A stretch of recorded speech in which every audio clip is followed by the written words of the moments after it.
શિક્ષણ સંસ્કાર અને સેવાના ત્રિવેણી સંગમ સમાન ડોક્ટર કવિતા સચદેની 31મી પુણ્યતિથિ નિમિત્તે દિવંગત મહિલા તબીબને સેવાઓને શ્રદ્ધાંજલિ આપવા માટેનો સ્મૃતિ સમારોહ ભુજ ખાતે યોજવામાં આવ્યો હતો।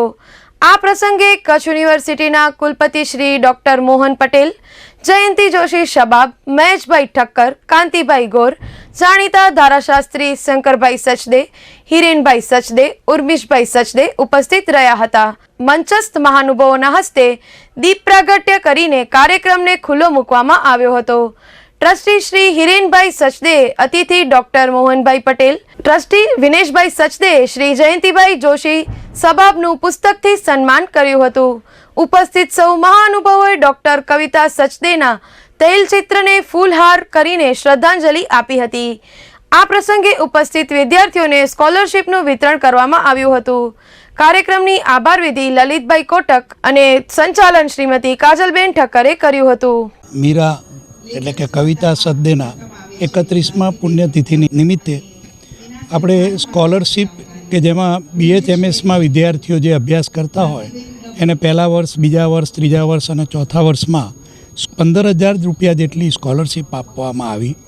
એની સાથે જુદા જુદા ક્ષેત્રની અંદર જેઓએ પોતાની પ્રગતિ કરી હોય અને રાષ્ટ્રીય અને સ્ટેટ લેવલે જેમને પ્રથમ નંબર મેળવ્યા હોય એવા વિદ્યાર્થીઓનું પણ સન્માન કરવામાં આવ્યું। આ નિમિત્તે હું એટલું ચોક્કસ કહીશ કે વ્યક્તિના કાર્યો અને એની સુવાસ એ આવા પ્રકારના જે અનુદાનો અપાય છે એનાથી સતત વહેતી રહે છે।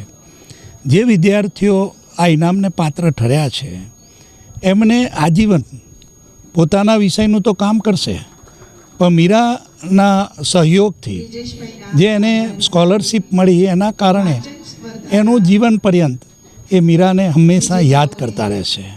અને આ કાર્યક્રમ પ્રસંગે મને ઉપસ્થિત રહેવા માટે શંકરભાઈ સચદે દ્વારા, વડીલ દ્વારા આમંત્રણ આપવામાં આવ્યું અને મને ખૂબ આનંદ થયો કે ભલે માત્ર 26 વર્ષની ઉંમરે અકસ્માતે જે દીકરીનું અવસાન થયું તો એ દીકરી આજે ભલે સદે હાજર નથી, પરંતુ એના આત્માને શાંતિ મળે, એના આત્માને આપણે એમ કહી શકીએ કે સતત એ આ યાદ રહે।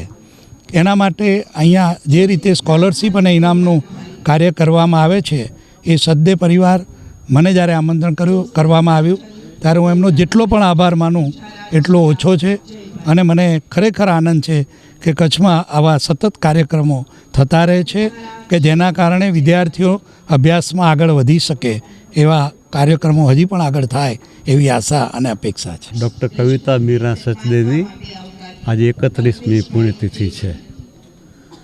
દર પુણ્યતિથિના ડૉક્ટર કવિતા મીરા સચદે સ્મારક ટ્રસ્ટ તરફથી સ્મૃતિ સમારોહનું આયોજન કરવામાં આવે છે। એ રીતે આજે આયોજન કરવામાં આવ્યું અને આપે જોયું કે હોમિયોપેથીમાં અભ્યાસ કરતા જુદા જુદા 4 વિદ્યાર્થી ભાઈ બહેનોને જુદી જુદી સ્કોલરશીપ આપવામાં આવી। જે વિદ્યાર્થી પોતાની યુનિવર્સિટીમાં ફર્સ્ટ આવેલી વિદ્યાર્થીની એને એવોર્ડ આપવામાં આવ્યું। તે ઉપરાંત જુદા જુદા SSC, HSC એમાં જે પ્રથમ આવ્યા એમને પણ એવોર્ડ આપવામાં આવ્યા અને જુદી જુદી સ્પર્ધાઓમાં જે વિજેતા થયા 1, 2, 3 એવા 12 સ્પર્ધાના વિજેતાઓને ઇનામ આપવામાં આવ્યા।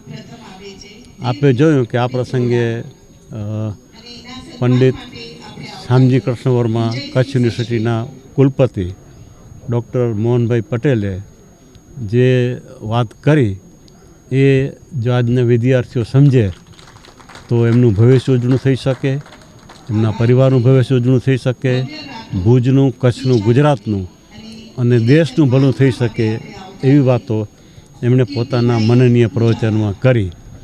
અને એમનું પ્રવચન જેને આપણે કહીએ ને કે યુનિવર્સિટીના પદવીદાન સમારંભમાં રાજ્યપાલશ્રી પ્રવચન કરે એ કક્ષાનું પ્રવચન હતું।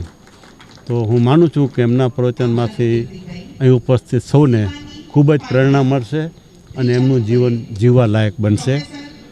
ભારતના પ્રથમ પંતપ્રધાન પંડિત જવાહરલાલ નહેરુ હંમેશા એમ કહેતા કે live a life to be proud of, live a life to be proud of. તમે એવું જીવન જીવો કે જેનાથી તમને પોતાને તમારા માટે ગૌરવ થાય, તમારા પરિવારને ગૌરવ થાય, તમારા દેશને ગૌરવ થાય। તો ડૉક્ટર મોહનભાઈ પટેલ સાહેબે જે વાતો કરી છે એ જો આપણે બરાબર સમજશું અને એ પ્રમાણે આપણે આગળ વધશું તો આપણને આપણું જીવન જીવવા જેવું છે, ગૌરવ લેવા જેવું તે આપણે જરૂર લાગશે.